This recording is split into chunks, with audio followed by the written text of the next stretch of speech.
আজকে 17ই মার্চ 2024 মালয়েশিয়াতে আমাদের অফিসিয়ালি দ্বিতীয় দিন। আমরা গতকালকেই মালয়েশিয়া এসে পৌঁছেছি কুয়ালালামপুরে এবং আজকে আমরা যাচ্ছি জেন্টিং হাইল্যান্ডস। তো আজকের এই ভিডিওতে মূলত থাকবে তোমাদের জেন্টিং হাইল্যান্ডসে আমাদের সমস্ত এক্সপিরিয়েন্স, কিভাবে আমরা এক্সপ্লোর করলাম। জেন্টিং হাইল্যান্ড সম্পর্কে তোমাদের বলে দেওয়া দরকার যে এটা মালয়েশিয়ার কুয়ালালামপুরের পাশেই একটা হিল স্টেশন, ছোট্ট হিল স্টেশন। এখান থেকে আনুমানিক 1.5 ঘন্টা সময় বাসে করে এখানে পৌঁছে যাওয়া যাবে এবং শুধু বাসে নয়, যেখানটা অব্দি আমরা পৌঁছবো আওয়ানা বাস টার্মিনাল, সেখান থেকে একটা রোপওয়ে নিয়ে, গন্ডোলা নিয়ে আমাদেরকে পৌঁছতে হবে মূলত এই হিল স্টেশনের উপরে। সেটা একটা এক্সাইটিং রাইড হতে চলেছে এবং তারপরে সারাদিন মোটামুটি ফার্স্ট হাফটা মানে একটা বেলা আমরা ওখানে কাটানোর পরে আমরা আবার ফিরে আসবো হচ্ছে তোমার কুয়ালালামপুরে এবং সেখানে আমরা কিন্তু আজকে এক্সপ্লোর করব কালকে আমাদের না দেখা সমস্ত জায়গাগুলো। আমরা কেএলসিসি পার্ক বা ধরো কেএল টাওয়ার বা পেট্রোনাস টাওয়ার, তো সেই জায়গাগুলো আমরা এক্সপ্লোর করব এবং কালকে আমরা মানে যেতে পারিনি, কেন যেতে পারিনি সেটা অলরেডি আমাদের আগের ভিডিওতে তোমরা অলরেডি দেখে ফেলেছো আই গেস। তো কেমন লাগছে তোমাদের এই ভিডিওগুলো তোমরা কমেন্টে এসে জানাতে পারো। যদি কোনো কিছু ভালো লেগে থাকে তাহলে ভিডিওগুলোকে লাইক, শেয়ার, আর অবশ্যই এই মালয়েশিয়া সিরিজের বাকি ভিডিওগুলোকে দেখার জন্য চ্যানেলটাকে সাবস্ক্রাইব করে নিও। আমি কিন্তু মানে একটা নিয়মিত ইন্টারভেলে এই প্রত্যেকটা ভিডিও এপিসোডিক ফরম্যাটে আপলোড করছি, সেখান থেকে তোমরা এই সফরের সমস্ত ডিটেলস, খুঁটিনাটি সবকিছু জানতে পেরে যাবে। তো আজকের এখন আমাদের গন্তব্য হচ্ছে জেন্টিং হাইল্যান্ডস। আমরা এখন কেএল সেন্ট্রাল স্টেশনে যাচ্ছি, সেখান থেকে আমরা বাস ধরবো। রেড বাসের মাধ্যমে টিকিট বুক করে রাখা যায়, কিন্তু যেহেতু আমরা টাইমটা শিওর ছিলাম না, আমি এখন অব্দি বুকিংটা করিনি। আমরা ডিরেক্টলি গিয়ে বুকিং করে যে বাসটা আমাদের পছন্দ হবে সেখান থেকে আমরা কিন্তু স্টার্ট করব ফর জেন্টিং হাইল্যান্ডস। তো আমার সাথে পায়েল রয়েছে, আমরা আমাদের জার্নি স্টার্ট করছি। পায়েলও রেডি। সো তো সবাই মিলে, আমরা দুজনে মিলে যাচ্ছি এবং সবাই মিলে এই ভিডিওটাকে দেখো, তোমরাও আমাদের সাথে থাকো। তোমাদেরকে আমরা নিয়ে যাচ্ছি জেন্টিং হাইল্যান্ডস। তো চলো শুরু করা যাক।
কেএল সেন্ট্রাল কুয়ালালামপুরের প্রধান ট্রানজিট হাব। তোমাদের নিশ্চয়ই মনে আছে আমরা বাটু কেভ যাওয়ার সময় এখান থেকেই ট্রেন ধরেছিলাম। আজ আবার এখানে এলাম জেন্টিং হাইল্যান্ডস এর বাস ধরার জন্য। Which side is the LG floor? LG floor. Where you go? I'll take bus to Genting Highlands. Right and down. Right in down. Yes. Thank you.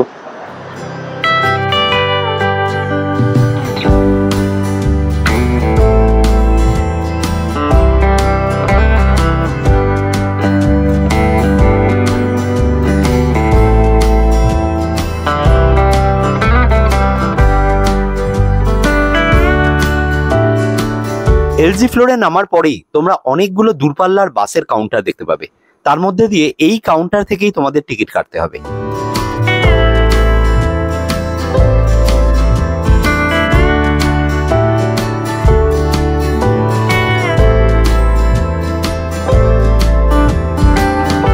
এখানে অবশ্য তোমরা অনেক শেয়ার ক্যাব পেয়ে যাবে জেন্টিং হাইল্যান্ড যাওয়ার জন্য। পার হেড মোটামুটি খরচ পড়বে 25 রিঙ্গিতের মতো। তবে বাসে যাওয়ার খরচটা কিন্তু অনেকটাই কম। আচ্ছা, এখানে একটা বিষয় তোমাদের বলে দেওয়া দরকার, সেটা হচ্ছে যে এই কাউন্টারগুলোতে কোথাও কিন্তু ক্যাশ পেমেন্ট রিসিভ হয় না। তো তোমাদেরকে ইন্টারন্যাশনাল ডেবিট কার্ড যেটা অ্যাক্টিভ করা আছে, এরকম ইন্টারন্যাশনাল ডেবিট কার্ড নিয়ে আসতে হবে, আদারওয়াইজ কিন্তু তোমরা এখান থেকে বুক করতে পারবে না। সো প্রো টিপ হচ্ছে এটাই যে তোমাদের যদি বাস টাইমিংটা তোমরা যদি মানে মনে হয় যে আমি আগে থেকে এই টাইমের বাস ধরবো, তাহলে তোমরা কিন্তু অনলাইনে টিকিট কেটে নিতে পারো। সেখানে কিন্তু তুমি তোমার ওয়ালেট বা অন্যান্য কিছু দিয়ে রেড বাস থেকে কিন্তু টিকিট বুক করে নেওয়া যায়। চলো, বাস দাঁড়িয়ে রয়েছে, বাসে উঠতে হবে এবার। জেন্টিং হাইল্যান্ডস ও কেএল সেন্ট্রালের মধ্যে অনেকগুলো বাস অপারেটর কিন্তু বাস চালায়। আমরা এয়ারো বাস কোম্পানির বাস পেয়েছিলাম এক্ষেত্রে। 12টা বেজে 4 মিনিটের মাথায় বাসটা ছেড়ে দিল। এবার এটা পৌঁছতে কতটা সময় লাগবে এটা দেখার বিষয়। আর একটা ইম্পর্টেন্ট জিনিস হচ্ছে এই বাসগুলোতে কিন্তু কোনো রকম আউটসাইড ফুড আপনারা নিয়ে উঠতে পারবেন না, সেটা নিলেও ড্রাইভারের কাছে জমা রেখে দিয়ে আপনাদেরকে উঠতে হবে।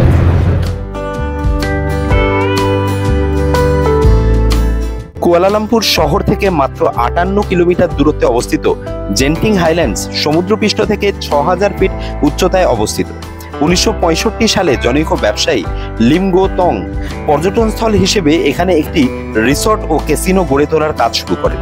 পরবর্তীকালে একাধিক হোটেল ও রিসর্ট তৈরি হয় এই হিল স্টেশন।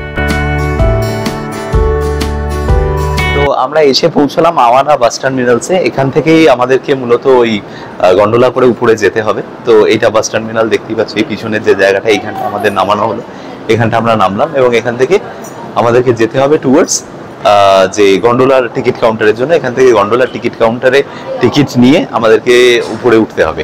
শুনেছি এটা প্রচুর ভিড় থাকে, কিউ হয়, তো আমি গিয়ে আর কি সিচুয়েশনটা চেক করতে চাইছি যে কতটা ভিড় হয় না হয়। তো চলো দেখা যাক। এই গন্ডোলার রাইডটা নিয়ে আমি খুব এক্সাইটেড। দু ধরনের রাইড হয়, একটা হচ্ছে নিচটা গ্লাস থাকে আর কি, একদম মানে ক্লিয়ার ভিজিবল দেখা যায় নিচটা, আর একটা নর্মাল যেটা গন্ডোলা হয় সেইগুলো হয়।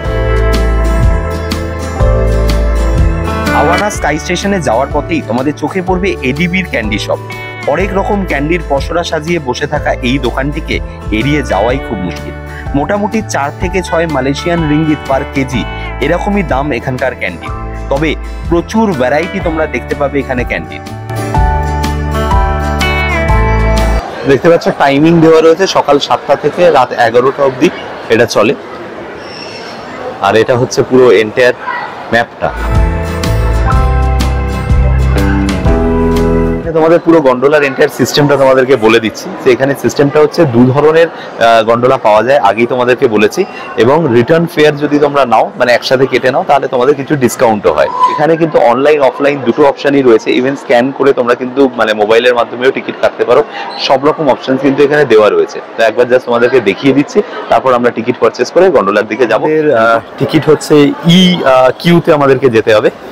এখানে আলাদা আলাদা কিউ হয়, আর যেটা আমি বলছিলাম যে এখানে প্রচুর ভিড় হয়, কিন্তু গুড পার্ট ইজ দ্যাট যে আজকে সেরকম খুব একটা ভিড় নেই। আমরা কমফোর্টেবলি চলে যাব, দেখতেই পাচ্ছ যে কমফোর্টেবলি চলে যাওয়া যাবে।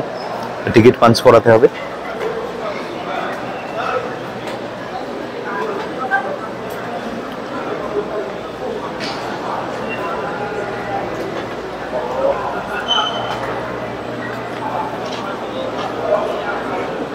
এই আমি টিকিট পাঞ্চ করালাম।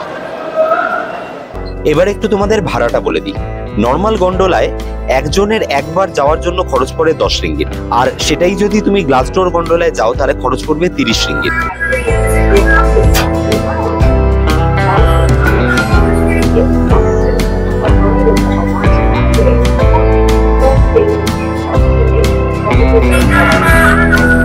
এটা হচ্ছে আওয়ানা স্কাইওয়ে। তোমরা দেখতেই পাচ্ছ যে আমরা উপরের দিকে যাচ্ছি আর কি।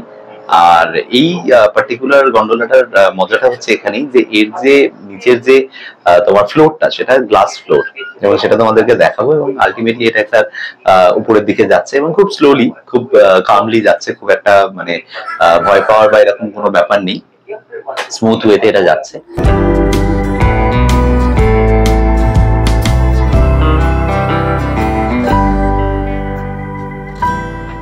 তোমাদেরকে একবার ব্রেথ টেকিং ভিউটা দেখাচ্ছি বাইরে দিকে, কি সুন্দর লাগছে দেখতে। এবং নিচ থেকে পুরো এন্টায়ার মানে পাহাড়ের নিচের ফ্লোরটা, মানে গ্রাউন্ডটা আর কি কেমন দেখতে লাগছে সেটা তোমাদেরকে দেখাচ্ছি।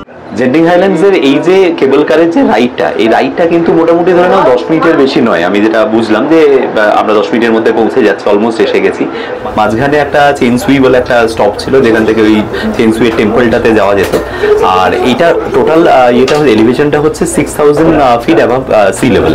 তো আমরা এখানে পৌঁছে যাবো এবং এখানে সারাদিন এখানে বাদবাকি অ্যাক্টিভিটিস যেগুলো রয়েছে করে আবার এই প্রসেসেই আমাদের নিচে নেমে আসতে হবে। আমরা ফেরার সময় চেনসুই টেম্পলটা যাবো, যেখানে এখন আমরা নামলাম না। আমরা চেষ্টা করছি উপরে যত তাড়াতাড়ি পৌঁছে যাওয়া যায়। তো চলো উপরে পৌঁছে গিয়ে কি কি এক্সাইটমেন্ট আমাদের জন্য ওয়েট করছে তোমাদেরকে সেগুলো দেখাবো, এবং আমাদের সাথে তোমরা ঘুরে দেখবে জেন্টিং হাইল্যান্ডস।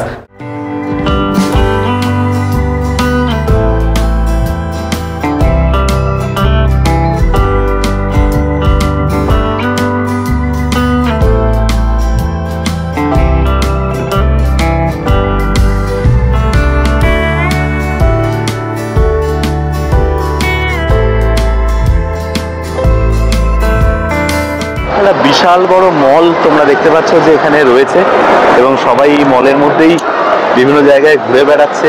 প্রচুর খাবার অপশন রয়েছে এবং সাথে রয়েছে হচ্ছে প্রচুর অ্যাক্টিভিটিস। তো অ্যাক্টিভিটিসগুলো আমরা এক্সপ্লোর করব, গিয়ে দেখবো যে কী ধরনের অ্যাক্টিভিটিস রয়েছে। প্রথমে আমরা একটু গ্রাউন্ড ফ্লোরে চলে যাব, যেখানে অ্যাকচুয়ালি ইনডোর থিম পার্কটা রয়েছে। সো ইনডোর থিম পার্কটা আমরা প্রথমে দেখে আসবো। এই জায়গাটায় বেসিক্যালি লাইট অ্যান্ড সাউন্ডের শো হয়। নেক্সট শো যখন হবে আমরা তোমাদেরকে দেখাবো যে এক্স্যাক্টলি কি দেখানো হয় এখানে। আর এইটা হচ্ছে ইনডোর থিম পার্ক। এই পার্কের ভিতরে বিভিন্ন রকমের অ্যাক্টিভিটিস রয়েছে যেগুলো করা যায়। তো আমরা চেক করবো যে কোন কোন অ্যাক্টিভিটিসগুলো আমরা করতে পারি। তো চলো ইনডোর থিম পার্কের দিকে যাওয়া যাক।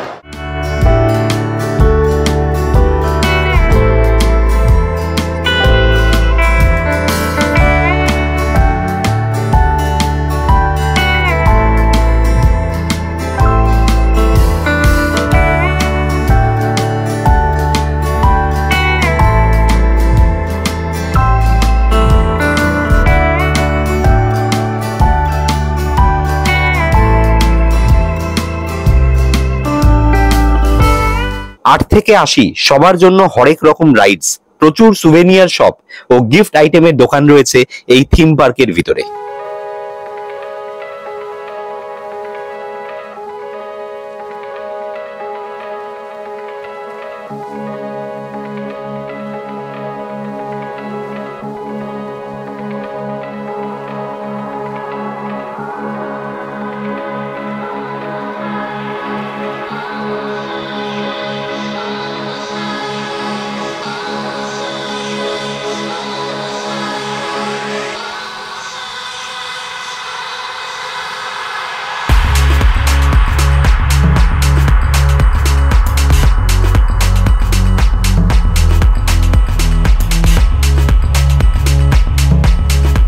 যদি তোমরা এই ইনডোর থিম পার্কের সারাদিনের আনলিমিটেড রাইডের প্যাকেজটা নাও, তাহলে এক একজনের খরচ পড়বে ৯০ রিঙ্গিত। আর যদি তোমরা কাস্টমাইজড অথবা পার্টিকুলার কোনো একটা রাইডের টিকিট নাও, তাহলে এক একজনের খরচ পড়বে ১৫ রিঙ্গিত করে।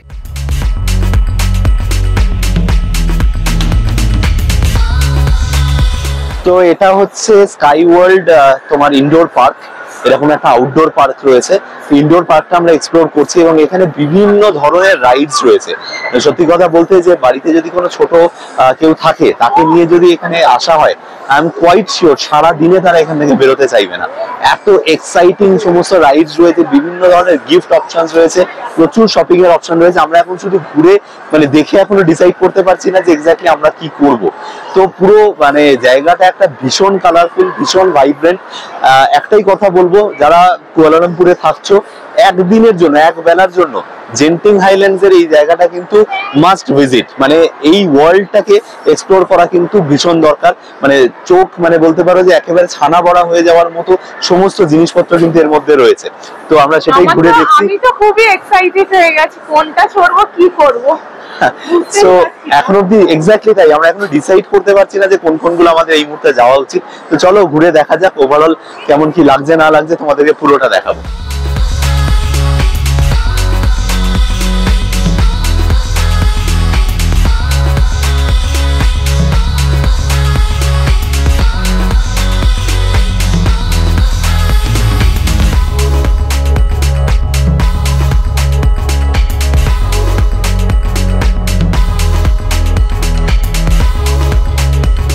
আচ্ছা, পায়েল এই গেমটা ট্রাই করছে। এটা 30 রিঙ্গিত এবং 5টা হাঁস ধরতে হবে, এবং 5টা হাঁস ধরলে সেই 5টা হাঁসের পিছনে কিউমুলেটিভ নাম্বার রয়েছে, সেই নাম্বারটা টোটাল যোগ করে যা হবে সেটার উপরে একটা গিফট রয়েছে। তো এখন ট্রাই করে দেখা যাক পায়েল কি গিফট পায়। তো গিফট এখানে আছে লার্জ, মিডিয়াম আর স্মল। তো ফার্স্ট এটা চলে এলো, একটা তোলো অন্যান্য জায়গা দিয়েও তোলো।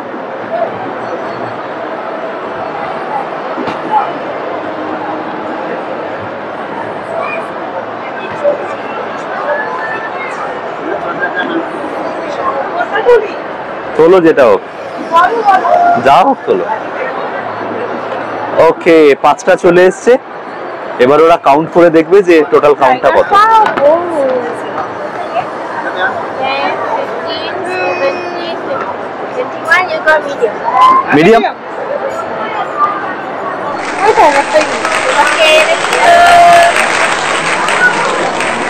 Winner winner chicken dinner.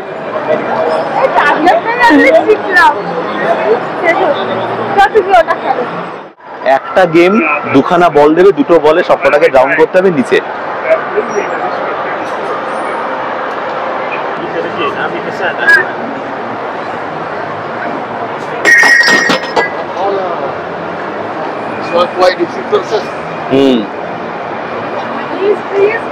না হবে না, একটা অন্যদিকে চলে গেছে।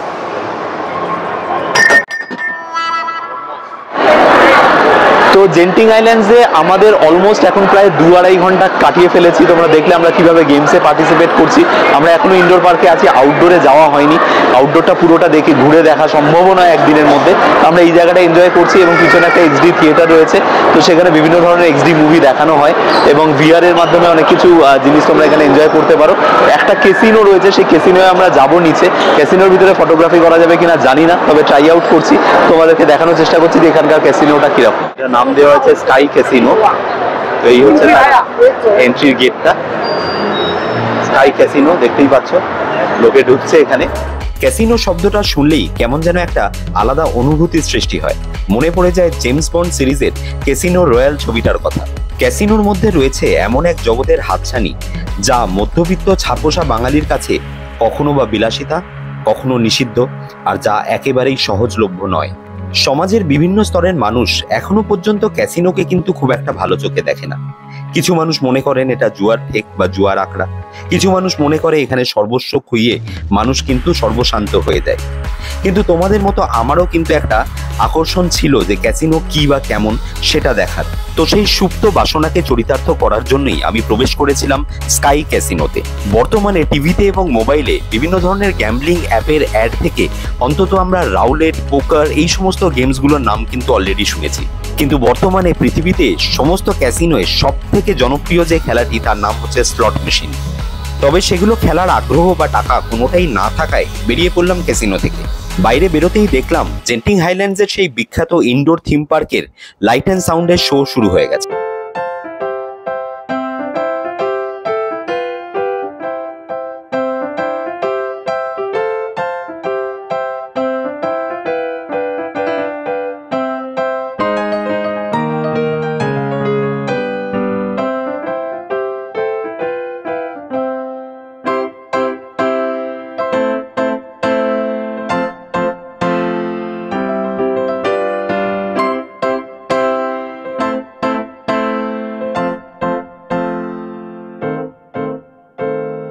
ইনডোর থিম পার্কের পাশাপাশি যে স্কাই ওয়ার্ল্ড বা আউটডোর থিম পার্কের কথা তোমাদের বলেছিলাম, তার টাইমিং সকাল 11টা থেকে সন্ধ্যে 6টা পর্যন্ত, যা দেখার সময় আমাদের হাতে ছিল না। আমি সাজেস্ট করব যদি তোমরা এটাও দেখতে চাও তাহলে অবশ্যই জেন্টিংয়ে 1 নাইট স্টে করে তোমরা এটাকে এক্সপ্লোর করতে পারো। অবশ্য এর জন্য তোমাদেরকে আলাদা করে টিকিট নিতে হবে, যার প্রাইস পড়বে পার হেড 100 মালয়েশিয়ান রিঙ্গিত। এই জায়গাটা যেখানে আমরা এসে দাঁড়িয়ে রয়েছি, এই জায়গাটা হচ্ছে তোমার বলতে পারো যে হাই লাইন, জেন্টিং হাই লাইন। তো এইখান থেকে কিন্তু তোমার আউটডোর যে পার্কটা রয়েছে সেই পার্কটার একটা প্যানোরামিক ভিউ দেখতে পাওয়া যায়, অলরেডি তোমাদেরকে দেখালাম। এবং এই জায়গাটায় কিন্তু মানে ওই একদম হাসলিং বাসলিং ক্রাউডের থেকে যদি বেরিয়ে এসে একটু শান্তিতে কোথাও বসতে চাও, এই জায়গাটা কিন্তু একদম আইডিয়াল। কারণ ভেতরে সেই স্কোপ খুব কম, প্রচন্ড সাউন্ড এবং নয়েজ। যারা সেই অ্যাম্বিয়েন্ট ভালোবাসো তো অবভিয়াসলি তোমাদের জন্য সেটা ওয়েট করছে। বাট এখানে এসে একটু শান্তিতে তোমরা বসতে পারো। এবং পাশাপাশি যেটা সেটা হচ্ছে যে এইখানে একটা বেশ ফুরফুরে ঠান্ডা হাওয়া, মানে এখানে রোদ্দুর রয়েছে দেখতেই পাচ্ছ, কিন্তু একটা ঠান্ডা হাওয়া কিন্তু এখানে মানে এখানে অনুভব করা যাচ্ছে। যেহেতু এটা একটা হিল স্টেশন, তো সেখানে একটা যে ভেতরে মানে ঠান্ডা হাওয়া বা ব্রিজটা ফিল করা যায় না, এখানে কিন্তু সেই ব্রিজ এবং একটা সানি ওয়েদার কিন্তু এখানে তোমাদের জন্য ওয়েট করছে। তো আমি বলবো হাইলি রেকমেন্ডেড, যদি ডে লাইট থাকে এখানে এসে অবশ্যই এনজয় করো। এখান থেকে আমরা ফিরে যাব আবার মানে আওয়ানা স্কাইওয়ে ধরে নিচে। মাঝখানে কিন্তু আমাদের যে টেম্পলটা যাওয়া বাকি ছিল, খেংসুই টেম্পলটা, সেটা আমরা দেখবো। দেখে আমরা চলে যাব হচ্ছে কিন্তু আবার কুয়ালালামপুরে, কারণ আজকে আমাদেরকে বাকি কুয়ালালামপুরের সিটিটা কভার করতে হবে, যেটা কালকে আমরা কিন্তু বৃষ্টির জন্য দেখতে পাইনি। সেই ভিডিও অলরেডি তোমরা দেখেছো, যদি না দেখে থাকো ডেসক্রিপশনে লিঙ্ক দিয়ে দিলাম, সেই ভিডিওটাও তোমরা দেখে নিতে পারো। চিনসুয়ে টেম্পল যাওয়ার আগে জানা দরকার চেনসুই কে ছিলেন। আজ থেকে 900 বছর আগে চায়নায় একজন মঙ্ক কিছু অলৌকিক ক্ষমতার অধিকারী হন। তিনি খরার সময় বৃষ্টিপাত করাতে পারতেন এবং প্রয়োজন পড়ায় সমাজ থেকে এভিল স্পিরিটকেও দূর করেছিলেন। পরবর্তীকালে তিনি সেন্ট চেনসুয়ে নামে পরিচিত হন। এইখানে রোপওয়ে থেকে নেমে গিয়ে চিনসুই কেভ টেম্পলে যাওয়া যায়, এটা হচ্ছে তার রাস্তা। তো এই একই টিকিটে, যে গন্ডোলার যে টিকিটটা রয়েছে সেম টিকিটেই এটা দিয়ে যাওয়া যায়। তো এখানে খানিকটা উতরাই আছে এবং তারপরে একটা চড়াই রয়েছে অনেকটা নিচে। সুবিধা একটাই যে সিঁড়ি এবং এসকেলেটর দুটোরই ব্যবস্থা করে দেওয়া হয়েছে, এটা একটা অ্যাডভান্টেজ। তো এটা দিয়ে আমরা নেমে যাব এবার টেম্পলের দিকে। বেশ খানিকটা ডেপথ রয়েছে, কতটা এটা নিচে নামতে হবে সেটা আমি জানতে পারলে তোমাদের জানাচ্ছি, বাট এখন এসকেলেটরে করে এটা নিচে নামতে হবে এবং মানে শুধু একটা নয়, বেশ অনেকগুলো এসকেলেটর থাকবে। আর দেখতেই পাচ্ছ যে উল্টো দিক দিয়ে কিন্তু এসকেলেটরে করে ওঠাও যাবে। তো এটা কিন্তু একটা সুবিধাজনক একটা ব্যবস্থা করা আছে। যারা এই জায়গাটা ঘুরতে চাও, হাঁটুর সমস্যা বা অন্য প্রবলেম থাকলে, কোনো ফিজিক্যাল যদি সমস্যা থাকে, এটা যে খুব একটা পরিশ্রম সাধ্য তা নয়। এই চেনসুয়ে টেম্পল যাওয়ার জন্য কিন্তু আরো একটা পথ রয়েছে, যেটা আপনাদেরকে দেখাচ্ছি। যে এই এসকেলেটর ছাড়াও একটা সিঁড়ি মতো বানানো ছিল, যে সিঁড়ি দিয়ে নিচে নেমে যাওয়া যেত।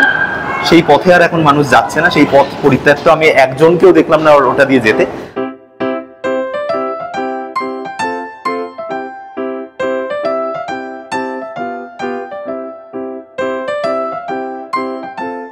সমুদ্রপৃষ্ঠ থেকে 4600 ফুট উচ্চতায় অবস্থিত এই মন্দির এবং তার নৈসর্গিক দৃশ্য অসম্ভব সুন্দর। জেন্টিং হাইল্যান্ড যখন প্রথম তৈরি হচ্ছিল তখন কিন্তু এই মন্দির ছিল না। পরবর্তীকালে এই মন্দিরের নির্মাণ হয়, যার গল্প একটু পরেই তোমাদের বলবো।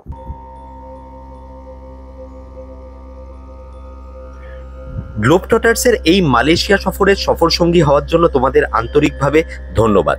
যদি এই সফরের বাকি ভিডিওগুলো না দেখে থাকো তাহলে আমি ডেসক্রিপশনে তার লিংক দিয়ে দিলাম, অবশ্যই দেখে নিও।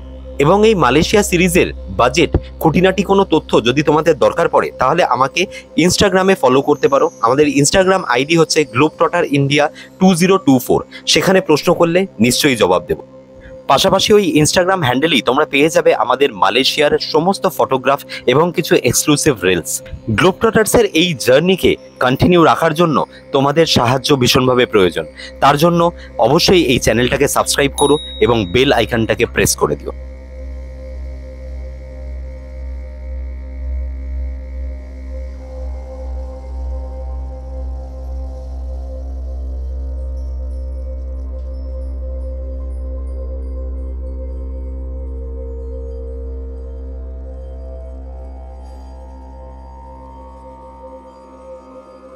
মন্দিরের প্রথম এবং প্রধান আকর্ষণ হচ্ছে একটি বিশালাকার বৌদ্ধ মূর্তি। তারপরেই দেখতে পাওয়া যায় বৌদ্ধ ধর্মের 18 জন আরহাতদের মূর্তি, যাদেরকে বলা হয় যে বুদ্ধের প্রধান শিষ্য।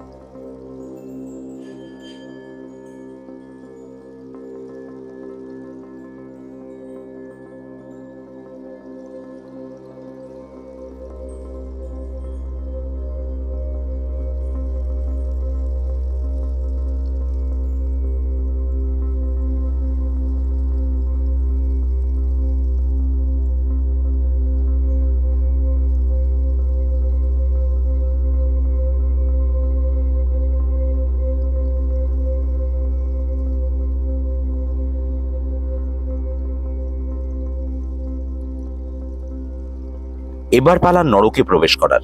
বৌদ্ধ ধর্মে নরক কথাটির ব্যবহার রয়েছে।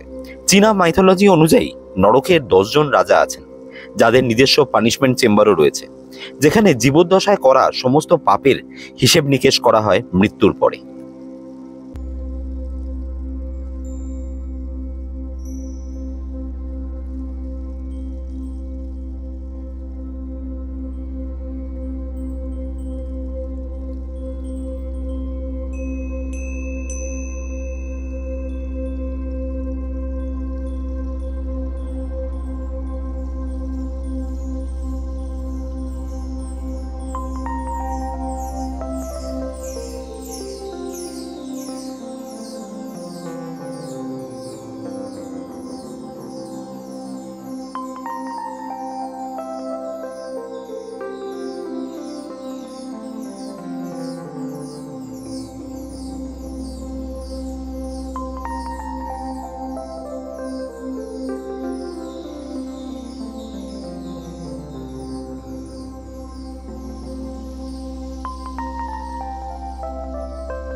1975-এ লিমগোতং যখন প্রথম এই জেন্টিং আইল্যান্ডস তৈরি করেন তখন কিন্তু এটা মন্দিরটা ছিল না, তখন এখানে একটা মাত্র রিসর্ট এবং সাথে একটা ক্যাসিনো ছিল।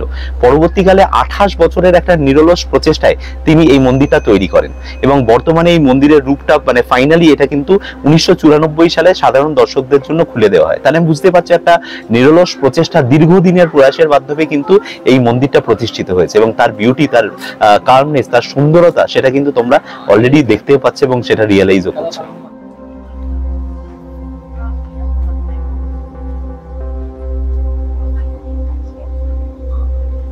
এবার পালা ওই প্যাগোডায় চড়ার। তার আগে যে ন্যাচারাল কেভসটা রয়েছে সেটা একবার দেখে নিই।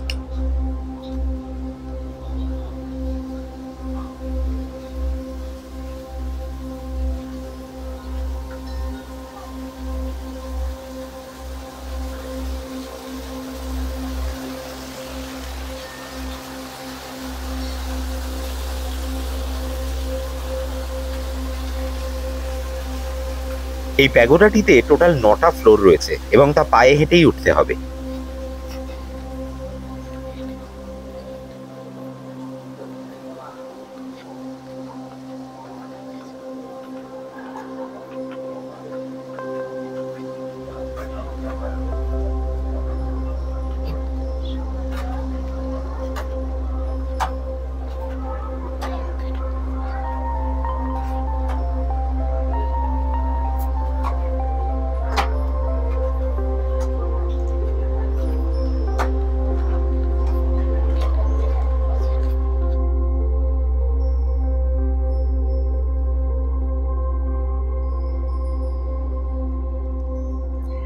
জেন্টিং হাইল্যান্ডসের গন্ডোলা রাইড ছাড়াও সেলফ ড্রিভেন কার অথবা গ্র্যাবের মাধ্যমেও কিন্তু চেনসুই টেম্পল অবধি আসা যায়।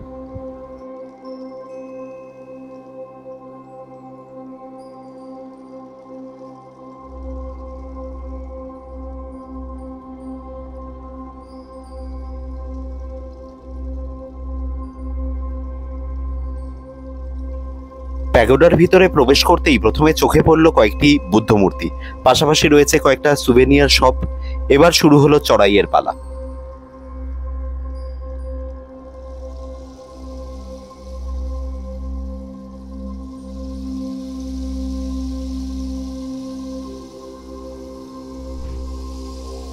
টোটাল 9টা লেভেল এবং যথারীতি ফাইল এটাতে আসেনি, তো 9টা লেভেলের একদম টপে পৌঁছে গেছি। এবার জাস্ট আমাদেরকে দেখাবো যে এন্টায়ার চারিদিকে সারাউন্ড ভিউটা কেমন লাগে দেখতে।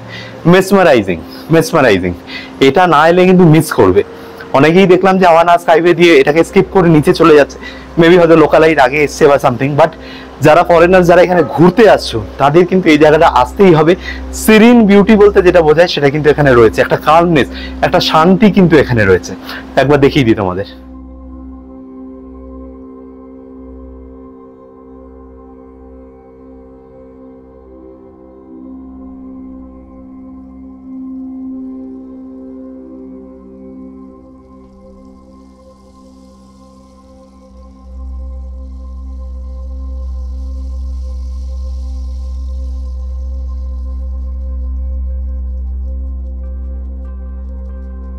How many stairs?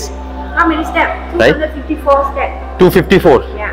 Total 254টা step তোমরা শুনলে, তার মানে 254টা উপরে ওঠা, 254টা নামা। কালকে আমরা বাটু কেভস গেছিলাম, সেখানে 274টা স্টেপ ছিল তোমাদের যদি মনে থাকে প্রিসাইজলি, ভেতরে আরও 50টা ছিল।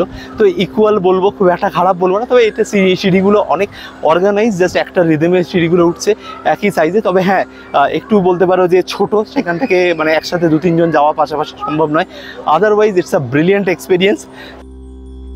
ওইখান থেকে নেমে আমরা এগোলাম মূল মন্দির ও প্রেয়ার হলের দিকে। এই হলে চিনসুয়ের মূল মূর্তিটা রয়েছে, যেখানে প্রতিদিন বহু মানুষ আসেন প্রেয়ার করার জন্য। এখানে অবশ্য ডিভোটিদের জন্য আলাদা করে রাত্রিবাসের সুবিধা রয়েছে।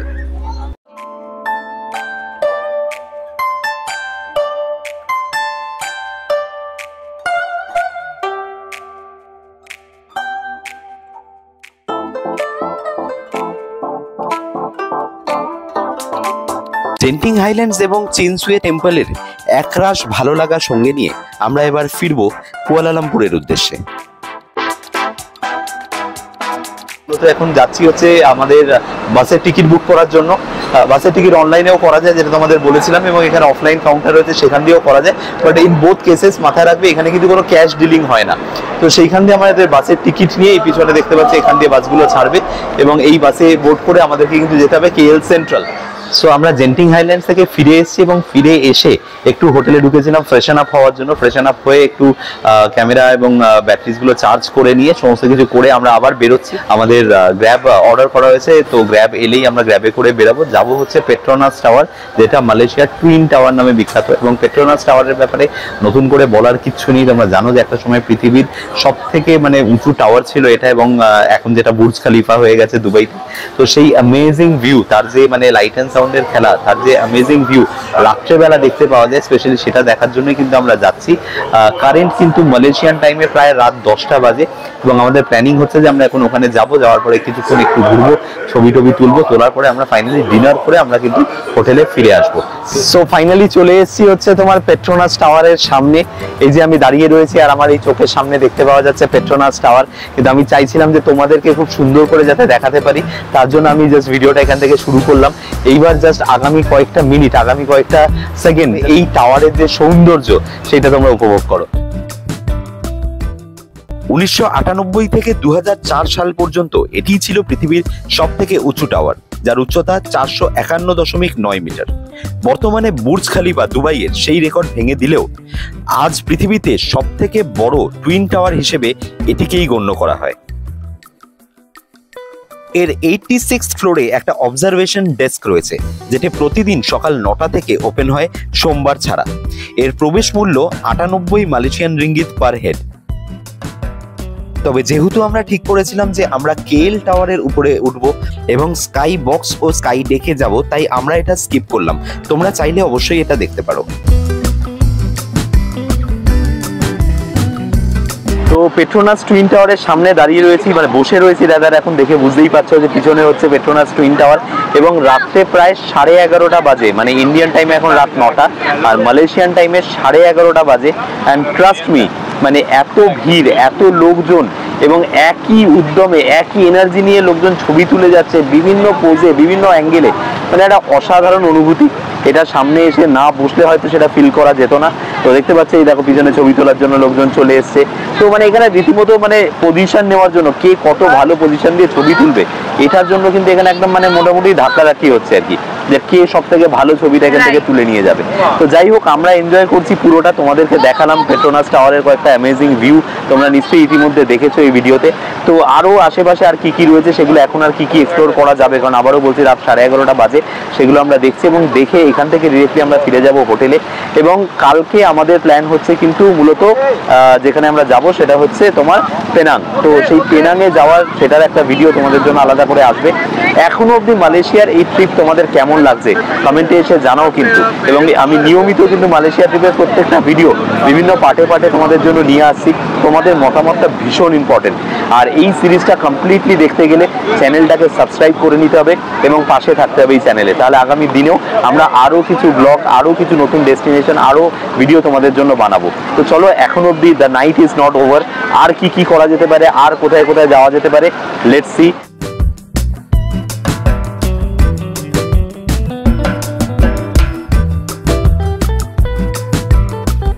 চলে এসেছি সালোমা ব্রিজের সামনে। তো এটা একটা নতুন অ্যাট্রাকশন বলা যায় মালয়েশিয়ার, নতুন বলবো না, বাট এটাও এখন একটা অ্যাট্রাকশন এবং প্রচুর লোক এটা দেখতে আসে। এবং জাস্ট তোমাদের পজিশনটা বুঝিয়ে দিই যে জায়গাটা কোথায়। তো এই হচ্ছে টুইন টাওয়ার। টুইন টাওয়ারের ঠিক অপোজিটে যেখানে আমরা কেএলসিসি পার্কে ছিলাম, পার্কের উল্টো দিকে এই বিল্ডিংটাও তোমাদের দেখিয়েছিলাম, তার পাশে রাস্তাটা দিয়ে, গলিটা দিয়ে হেঁটে টোটাল ওই 450 মিটার হচ্ছে ডিস্টেন্স।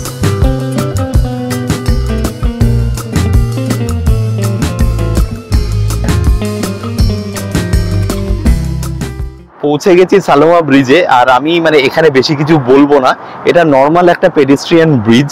এবং এই ব্রিজটার শুধু লাইটিং এর কাজগুলো শুধু দেখুন, এখানে বেশি কিছু বলবো না।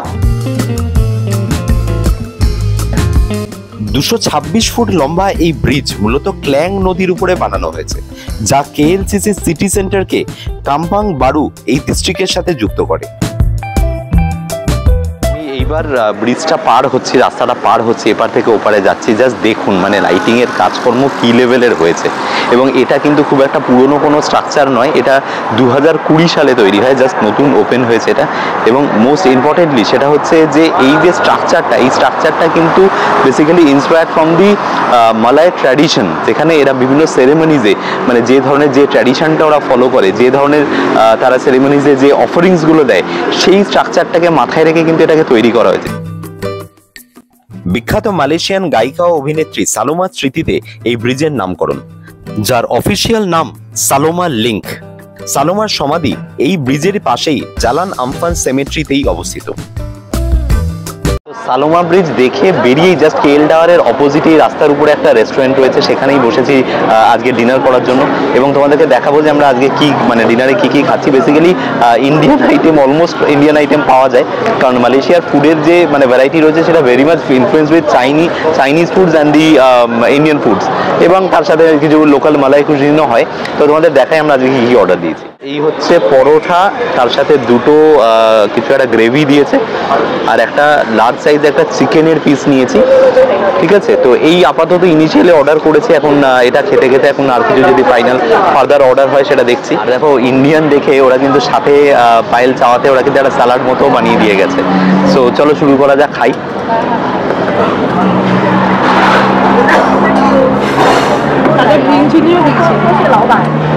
কেমন টেস্ট?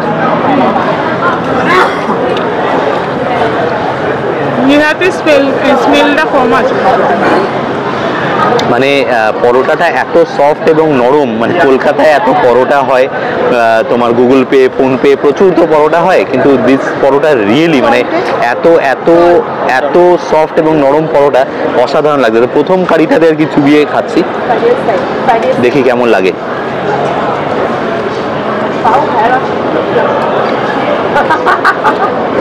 এই টেস্টটা কিন্তু জানা নেই, এটা কি মশলা বুঝতে পারলাম না, টেস্টটা চিনতে পারলাম না। আর একটা কারি রয়েছে, সেটা দিয়ে একটু টেস্ট করি।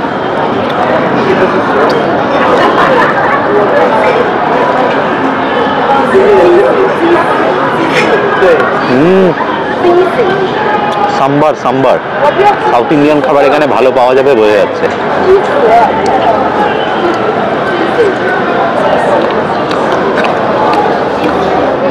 ভালো, এবং চিকেনটা সফট। রাত 12:30টায় খাচ্ছি কিন্তু।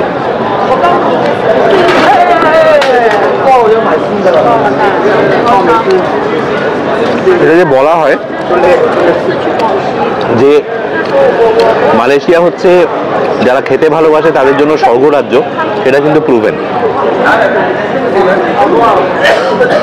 আর এখানে আমরা একা নই, 12:30। হ্যাঁ, মানে 12:30টার সময় আমি দেখাবো একবার তোমাদেরকে প্যান করিয়ে। ভিড় রেস্টুরেন্ট। ডিনার করে উঠলাম, জাস্ট তোমাদের লোকেশনটাও দেখালাম যে একদম পেট্রোনাস টুইন টাওয়ারের জাস্ট অপোজিটেই, এবং এটার নাম হচ্ছে কারি হাউস, এনজে কারি হাউস এই নামের রেস্টুরেন্টটা। এবং এনার যিনি ওনার আর কি কথা হলো জানতে পারলাম, সেটা হচ্ছে উনি হায়দ্রাবাদি। তো যে কারণে ইন্ডিয়ান ফুডস কিন্তু একদম ঠিকঠাক পাওয়া যাবে, অথেন্টিক ইন্ডিয়ান ফুড পাবে। হ্যাঁ, ডেফিনেটলি স্পাইসেসের মধ্যে কিছু মিক্স তো থাকে, লোকাল যেহেতু মানুষজনকেও ওদেরকে সার্ভ করতে হয়। বাট আমি হাইলি রেকমেন্ড করব যে যদি তোমরা মালয়েশিয়ায় আসো, কুয়ালালামপুরে আসো এবং টুইন টাওয়ার দেখতে আসো, যদি ডিনার করার প্ল্যানিং করো, ইভেন স্ন্যাক্সও অনেক কিছু পাওয়া যাচ্ছে, সাউথ ইন্ডিয়ান ফুডস পাওয়া যাচ্ছে, তাহলে হাইলি রেকমেন্ডেড এই রেস্টুরেন্টে কিন্তু তোমরা খেতে পারো। তো এটা আমার এন থেকে একটা রেকমেন্ডেশন রইল। এখান থেকে গ্র্যাব বুক করেছি, চলে যাবো আমাদের হোটেলে। বেশিক্ষণ না, মিনিট 15 মতো লাগবে। হোটেলে পৌঁছে যাব এবং আজকে ব্যাগ সমস্ত গুছগাছ করে রাখবো, কারণ কালকে সকালে আমাদের এখানে চেক আউট, এবং কালকে আমরা এখান থেকে শিফট করবো হচ্ছে আমাদের পেনাংয়ে। তো সেটা একটা অন্য ডিস্ট্রিক্ট, অন্য একটা শহর, অন্য স্টেট রাদার আমাদের মালয়েশিয়ার মধ্যে। তো সেই জার্নিটা কেমন হয় না হয় সেগুলো সব কিছু নিয়ে ফিরে আসবো পরের ভিডিওতে। আমি রাজীব সাহা, তোমরা দেখছো গ্লোব টটার্স ইউটিউব চ্যানেল। আমি মালয়েশিয়ার বিভিন্ন জায়গায় ঘুরে বেড়াচ্ছি এবং সেখানকার ভিডিও বানিয়ে তোমাদের জন্য আপলোড করছি এই চ্যানেলে। যদি এই ভিডিওগুলো ভালো লেগে থাকে তাহলে ভিডিওগুলোতে লাইক, শেয়ার আর এই চ্যানেলটাকে অবশ্যই সাবস্ক্রাইব করে নিন। সাবস্ক্রিপশনের পাশে যে বেল আইকন আছে ওটাকে প্রেস করে দিও। তো দেখা হচ্ছে তোমাদের সাথে পরের ভিডিওতে।